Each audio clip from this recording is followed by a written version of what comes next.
I'm working on a game that takes place in a huge procedural city, and of course, like any city, it needs a transport system that the player can use to get around. I've already added self-driving cars that I covered in another video, but they're still pretty slow for the size of the city, so I needed a faster way of getting from one end of the city to the other. I could just add teleportation, either in the form of fast travel or a metro that would look like it's moving, but would actually just play an animation and teleport the player. But instead I decided to take the opportunity to let the player have a scenic ride experience while getting from one place to another. That's why I built such a huge city to begin with. So I went with a system of trams that travel on tracks above the city. I had to put them so high up mainly for technical reasons. When the player travels at ground level, the game has to load the interiors of the passing buildings, which simply may not load fast enough at very high speeds, causing popping or buildings looking empty altogether. However, traveling above most buildings removes that problem because the player rarely gets close enough to a building to have to load an interior.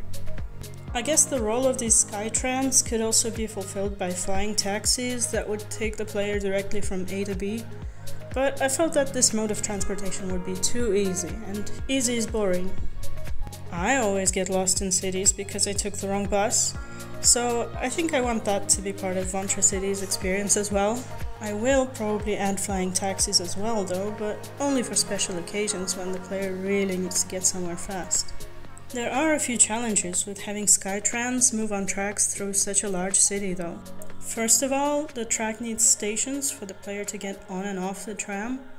I decided to utilize the tower buildings that I already had for this purpose, as they are taller than the rest and seem like a perfect fit for this. The way I generate a station is by choosing the top segment of the tower, picking one of its faces and sticking a station object right onto it.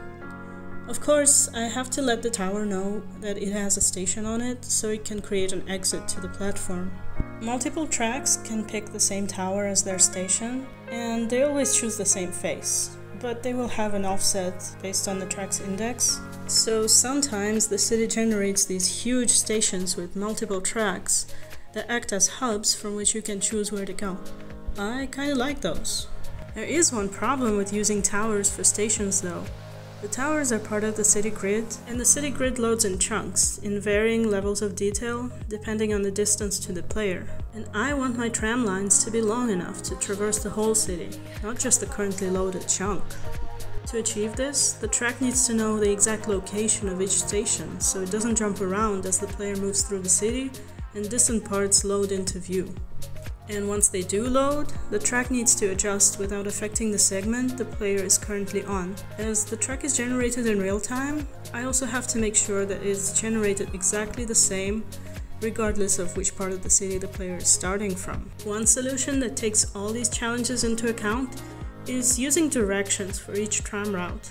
Even though I don't have full information about the city layout for the parts that aren't in view, I know the city's dimensions.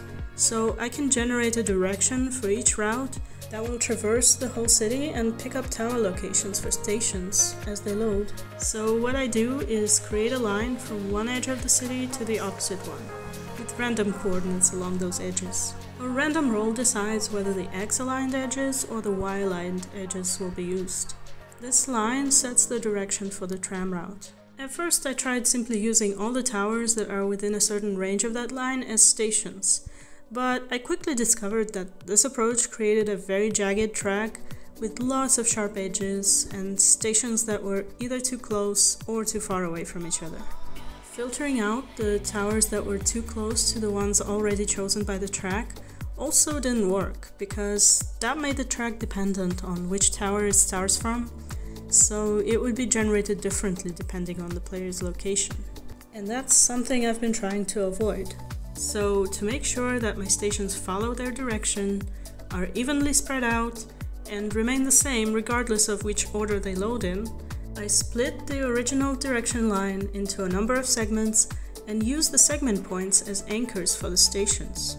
The closest tower in a certain radius of each point gets selected as the station. If there are no stations within that radius, then it gets skipped. Of course, this means that there may be unlucky cases where a line finds no towers to form a track, but I've tuned the values of the distance between anchors and the radius for the tower search to make sure most of the time I get a decent looking track. And for the shape of the track, I chose smooth splines.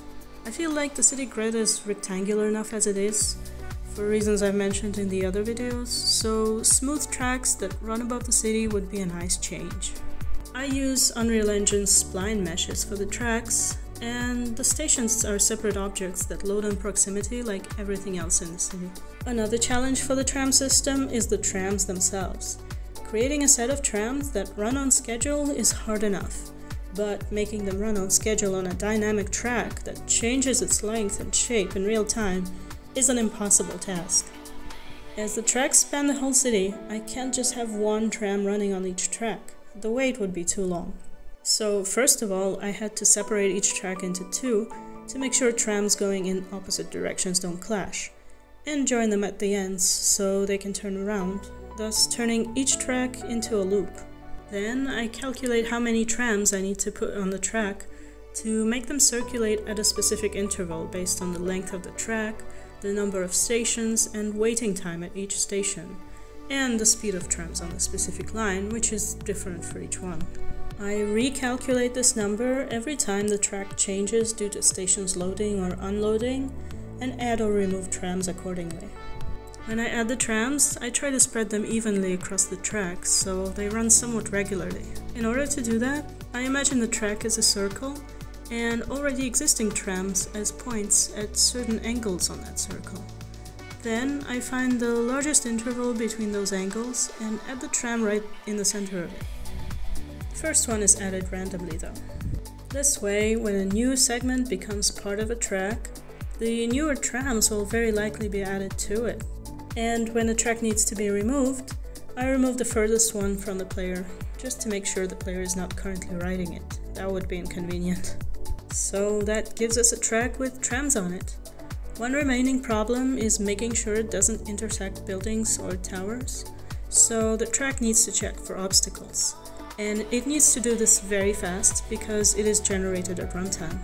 And because there aren't many obstacles up above the city, I decided that the fastest way to do this is to generate a spline with random-ish tangents and midpoint and check whether it intersects anything. If it does, just change the tangents or the midpoint and check again. Of course, I have to put a limit on the number of iterations, and there is a chance that all of them will result in a path that intersects something. So I need to come up with a better solution on that front. I am still experimenting with the tram paths, their shapes and the height at which they run, as well as getting some proper path findings, so this might all change. And there are a bunch of other details that I didn't mention, but these are the most important steps to create a SkyTram system for a huge procedural city. Let me know if I missed anything or you have ideas on how it could be done better.